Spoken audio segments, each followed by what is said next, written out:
7:10 a.m., Atlanta International Airport. Gray skies echoing announcements and people rushing with luggage. Dr. Naomi Ellis, 42, an African-American woman, dressed in a navy blue blazer, passport in hand, business class ticket in her pocket. No one knew who she was, but soon they'd never forget.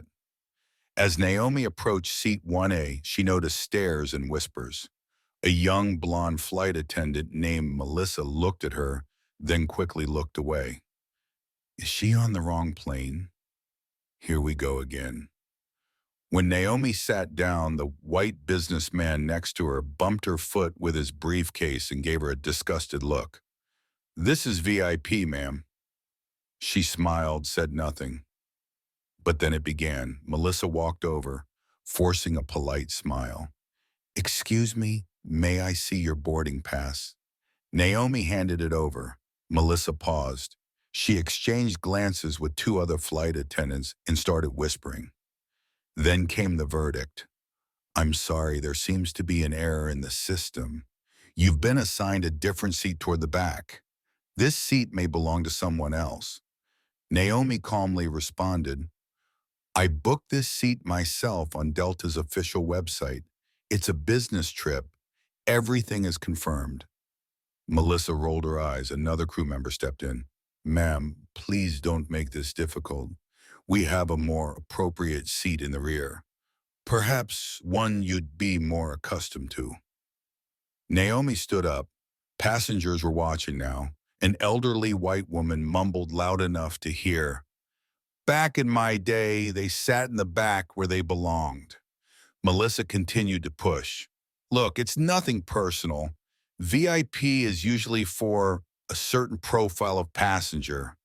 No offense. Naomi's voice didn't shake. She looked them straight in the eye. This is offensive. This is racial discrimination, and I'm documenting this. Legal action will follow. When Naomi was 12, she was kicked off a bus with her mother for sitting in a whites-only seat. That seat's too clean for your kind, the driver had sneered. She had cried that day, but the girl who was once silenced had grown into a woman who would not give up her seat. Not this time. Young Naomi was now sitting in that very seat, and she wasn't going anywhere. Naomi stayed in her seat. They didn't serve her water.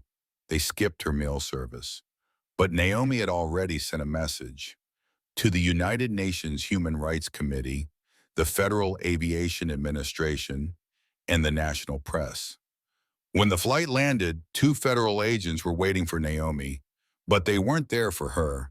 They turned to Melissa.